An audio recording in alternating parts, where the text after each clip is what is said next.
안녕하십니까. 김대식 TV의 김대식입니다. 여러분, 잃어버린 20년이란 말 들어보셨죠? 일본에서 거품 경제 붕괴 후 1990년대부터 20년 이상 경제가 침몰된 기간을 말합니다. 지난번 즉위한 나루히토 일왕의 아버지 시대인 헤이세이 시대의 불황이라고도 말하죠.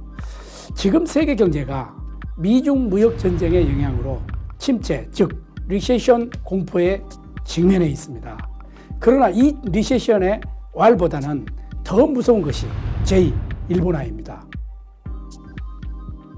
일본화는 선진 경제가 1990년대부터 장기 침체에 들어갔던 일본의 전철을 따라가는 현상을 말합니다. 지금의 일본은 침체를 벗어나 화려한 부활을 하고 있죠. 자, 그러면 일본은 잃어버린 20년을 어떻게 극복해 왔을까요? 일본은 2012년 아베 신조 내각 출범 이후에 경제정책으로 아베노믹스를 시행합니다.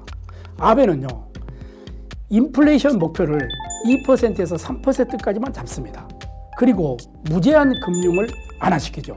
또 마이너스 금리 정책을 통해서 일본 경제를 장기 침체에서 탈피시키기에 화폐를 무제한 찍어내는 등 모든 정책 수단을 총동원합니다.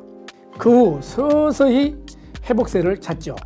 2017년 이후에 일본은 장기적인 플러스 성장세로 자리 잡고 주식이라든지 부동산, 취업률 모두 상승세를 타면서 요즘 일본 대학생들이 졸업하기도 전에요, 2군데에서 3군데씩 취업이 된 상태로 졸업하는 사실, 우리로서는 부럽기도 하고 질투도 나는 게 사실입니다.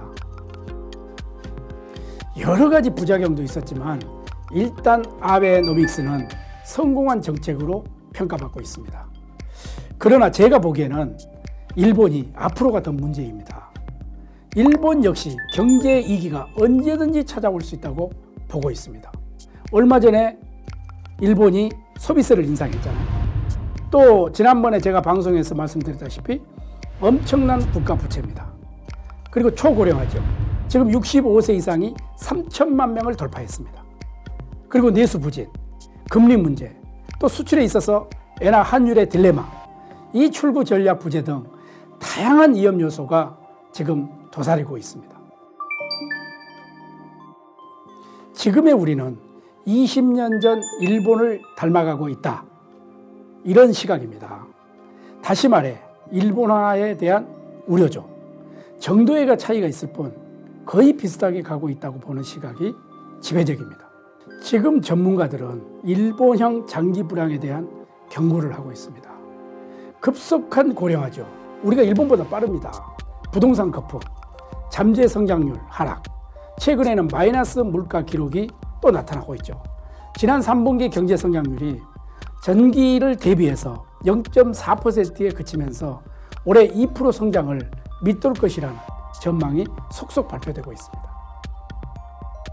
이런 역대급 성장 쇼크의 원인은 세계적인 저성장, 저금리, 저물가, 무역 환경 악화의 원인도 있지만 근본적인 것은 한국 경제의 기초 체력 약화의 결과라는 분석이 지배적입니다. 이번 한일 경제 갈등을 계기로 정부는 기업들의 요구에 귀를 기울이는 신용만 하지 말고 미래를 보고 적극적으로 이 문제에 대해 심도 있는 대책을 내놓아야 한다고 생각합니다. 제가 살고 있는 부산 해운대 소상공인들 그리고 자영업자들을 만나보면은 이 불만이 아우성이 대단합니다. 이만저만이 아니에요. 그리고 우리 제자들 지금 취업을 하고 있는데 정규직보다는 비정규직에서 이 근무하고 있는 이 환경을 보면은 정말 선생으로서 너무 안타깝기 짝이 없습니다. 올해 우리나라 비정규직이 87만 명이나 급증했습니다. 그러면 비정규직이 750만 명이 넘는다는 계산이잖아요. 이 비정규직이 이 36%로 역대 최대의 비중을 차지하고 있죠. 고용의 질이 개선되고 있다고는 하지만은 정부의 평가가 무색하게 올해 비정규직 근로자 규모와 비율이 역대 최대로 치솟은 것이죠. 제가 살고 있는 부산은 어떨까요? 공공기관만 보더라도 비정규직 비율이 전국 최고입니다.